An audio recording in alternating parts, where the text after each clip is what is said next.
کبھی آپ نے رات کو دل کی گہرائیوں سے یہ سوچا ہے کہ آخر میں اتنا خالی کیوں محسوس کرتا ہوں؟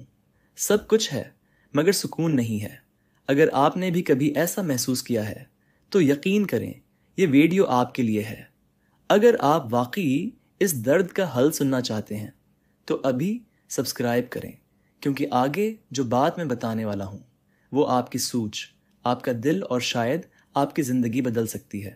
ہم ایک ایسے دور میں جی رہے ہیں جہاں دل کے سکون کو ہم نے موبائل، شہرت، پیسے اور لوگوں کی تعریف سے جوڑ دیا ہے، لیکن قرآن کہتا ہے، ترجمہ، سن لو، اللہ کے ذکر سے ہی دلوں کو سکون ملتا ہے۔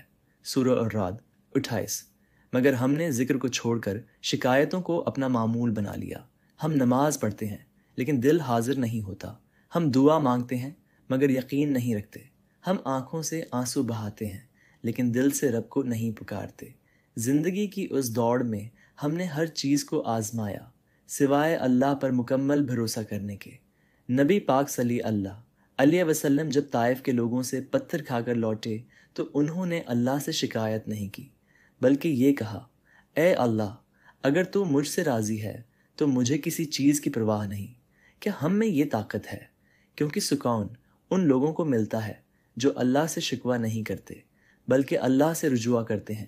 4 اسلامی حل جو آپ کی زندگی میں سکون لا سکتے ہیں۔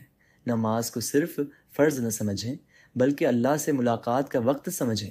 روزانہ صرف 5 منٹ اللہ کے ذکر میں گزاریں۔ ہر رات سونے سے پہلے سورہ مل کے پڑھیں، یہ قبر کی وحشت سے بھی محفوظ رکھتی ہے۔ اپنی دعاؤں میں صرف مانگیں نہیں بلکہ اللہ سے محبت کا اظہار کریں۔ دل کا سکون کوئی دکان پر نہیں ملتا، یہ تو اس در پر ملتا ہے جہاں بندہ اپنی بے بسی کو سجدے میں ڈال دیتا ہے۔ تو آئیے آج ہی سے ایک نیا آغاز کرتے ہیں جہاں دل اللہ سے جڑے اور سکون ہمارے اندر بس جائے۔ سکون باہر نہیں، آپ کے دل کے اندر چھپا ہے، بس اس رب سے جڑنے کی دیر ہے۔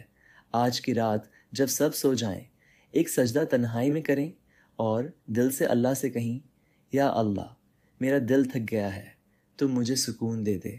یقین کریں یہی وہ لمحہ ہوگا جب آپ کی بے سکونی کا سفر ختم ہو جائے گا اور سکون آپ کے دل میں اتر جائے گا۔